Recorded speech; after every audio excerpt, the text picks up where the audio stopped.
On paper, Yoshi and Mysterious Book looks like a harmless game for children, and in fact, a lot of it is, and for the most part, the story isn't anything super interesting. It starts off with Bowser Jr. looking for a specific book in a giant stack of books, which seems to be in his dad's library, somewhere in the castle. Now, for some reason, he's looking for this certain bird called the Bewilder Bird. So he finds an image of the bird, which looks like it's flying near an island very similar to Yoshi's island, so he takes off in order to find him. But Bowser Jr. uses the magic monocle that comes along with the book in order to research the bird a little further, and he ends up getting sucked into the book. The book then crash lands on Yoshi's island, where he introduces himself as a sentient being called Mr. E, but he never tells the Yoshis exactly who he is or why he's a sentient book and why he has tons of seemingly sentient creatures in these pages that the Yoshis can jump in and explore. I mean, it seems pretty silly that this whole game's story is, hey, there's a book that wants to learn more about the creatures in his own pages, so he has you jump in and explore them.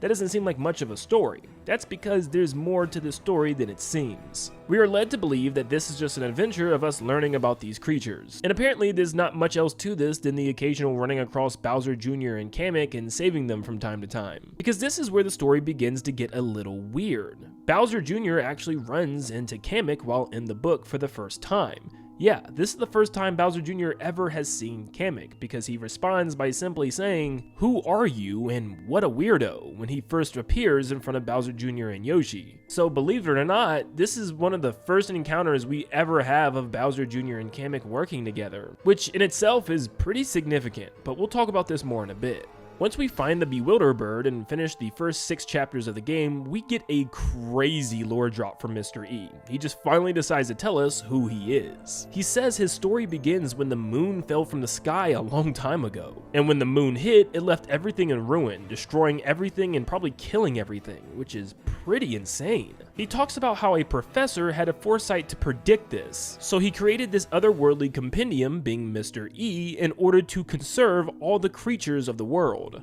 And they had to be saved with such urgency, he never had time to learn anything about these creatures. He just slapped them into the pages and was stored away. Now, I'm not sure where the professor put this book in order to protect him from the moon crashing into the earth, but that's a pretty dark story, and it's a story that we heard from another game this year. Spoilers for Pokemon Pokopia. We learned the same exact thing happened in that world, where the world was being hit by apocalyptic disasters, and they had a project to preserve the Pokemon in this digital world, where the humans would take off to find refuge elsewhere. We then know the Pokemon would escape the digital world one by one and take over the post-apocalyptic Earth. We've also seen similar situations like in the Splatoon series, so for some reason Nintendo has an absolute knack for post-apocalyptic Earth. Are they trying to tell us something? Now that's already pretty dark, but the second half of the game is even wilder because we learn a little bit more about this certain moon that crashed into the Earth, because we're going throughout the events technically within the storybook itself. Look at the background here. Does this moon not look a little suspicious to you? For one, it has 2 eyes and a mouth, and it seems to be attached to some type of giant beanstalk or vine that's coming from Earth. Now, the entire final chapter, Chapter 10, takes place on the supposed moon, until it zooms out and shows you that this doesn't look much like a moon at all. It looks more like a seed, covered in a white substance, and also has glowing eyes and a mouth, and that vine is still going through it. But it's our time to investigate now. What actually is this giant moon? Well, Yoshi uses the Bewilder Bird in order to transform into many different various things that he's had in the past, like this drill hog, where he's able to drill deep into the moon's core. Until we reach the core and find out that this doesn't really seem to be a moon at all. According to Professor E after the fight, this is a giant crazy daisy that is attached to the stem of a giant crazy daisy tree. So you're telling me one of the cutest, friendliest looking creatures in the entire Mario universe is single-handedly responsible for crashing into the Earth and causing an apocalypse? This thing? Now, even during battle, it shows the core yelling in rage, which causes the giant sprout of the crazy daisy to break off of the branch and start hurling towards Earth. Now, it seems like Mr. E doesn't just have the ability to save creatures, but he also can save events as the exact same event unfolds. It replays essentially what happened to Earth so many years ago, but this time the fate of the book is at hand, not necessarily the Earth this time, so yeah, it's smaller scale. It's also funny that this thing resembles Void Termina from Kirby Star Allies like exactly, which was like the destroyer of worlds. this is a Yoshi game.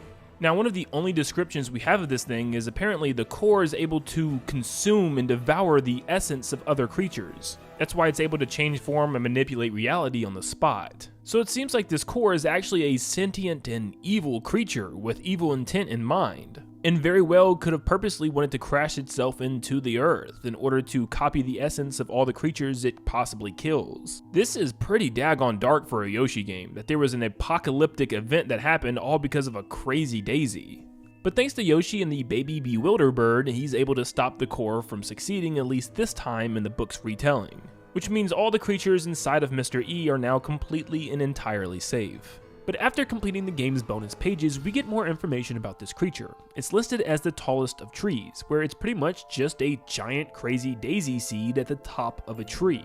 These stalks can grow extremely tall, we'll even see it in one of the bonus levels. Now it states that the face of a crazy daisy plant can even reach the upper atmosphere before it has to break off eventually in order to spread its seeds back on Earth. So perhaps it didn't necessarily have evil intent behind it, that's just how these crazy daisy plants work. It just got too big and eventually it's going to fall off its root. Now there's an entire space stage in this game with space creatures and even one little astronaut in one of the stages. Well, there's actually lore behind that, because apparently aliens from another planet set up on the moon in order to study the inhabitants of this planet, Earth. It explains why some stages have interactable UFOs, but they would abduct some of the creatures just to run some tests and check them out. And we've already experimented with a lot of these creatures from that chapter, like the Blorp, the Eliti, and even the Cuttlefish. But after sensing that the moon was going to fall down to Earth, they completely evacuated in their UFO. And this is where we learn about the professor that actually made Mr. E.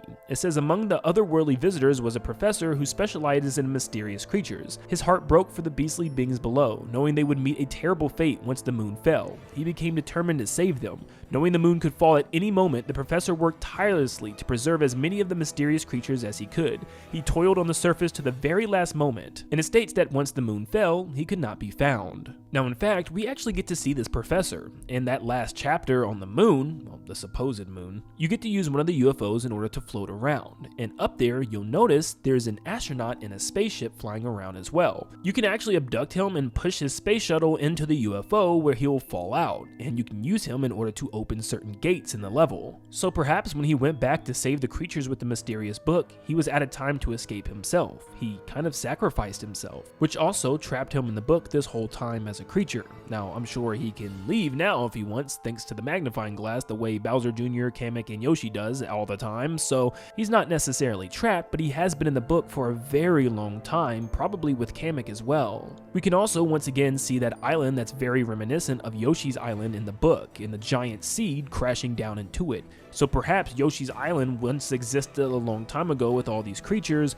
it was then destroyed and then rebuilt by the Yoshis or a future race. Now, like I said, as far as Yoshi games, that's definitely the darkest story we've ever had. Every single Yoshi game is pretty much the same. It's Yoshi versus Baby Bowser in some capacity.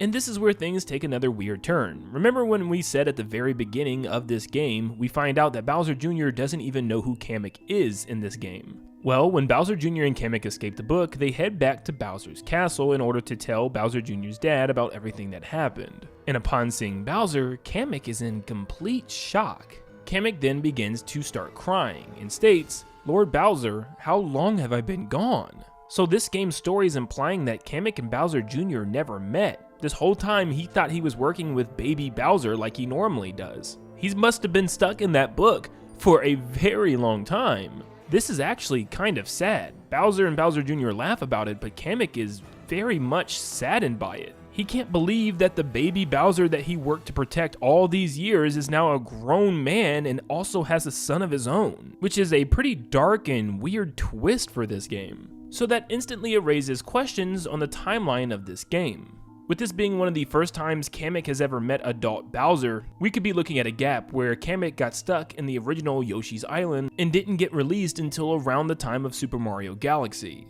Now, the book only gives us some slight information on what happened, with Kamek being sucked in a long time ago on accident and Bowser not having anything to do with books, so he didn't mind reading and he never went looking for Kamek, which is actually pretty sad. It wasn't until many years later where Bowser's own kid had a suspicion for this Bewilderbird, which had him accidentally bump into Kamek during this whole thing, so it was out of pure luck that Kamek was even saved from this book. I don't think Bowser purposely left Kamek there or even knew about it, but still, it's kinda sad that no one bothered to check on where Kamek was. It's kind of depressing in a way. This is a lot to dissect and unpack there, and I'm sure we'll do it in a separate video, but either way, this is definitely dark for Kamek, man. I couldn't imagine. I think I'm just shocked more than anything at the direction that Nintendo allowed Goodfield to go with this game's story and lore with its characters. It actually was darker than we ever thought it was going to be. Like I said, there's probably some stuff that I missed and things that I want to dive into, so if you found anything, definitely let me know in the comments down below, because this story is kind of crazy for a Yoshi game. Thank you guys so much for tuning in. We are super close to 400,000 subscribers. You guys can make that happen today by leaving a like and subscribing. Let's see how many people we can get to subscribe from this video alone. Thank you so much for tuning in, and I hope you all have a blessed day. See you guys.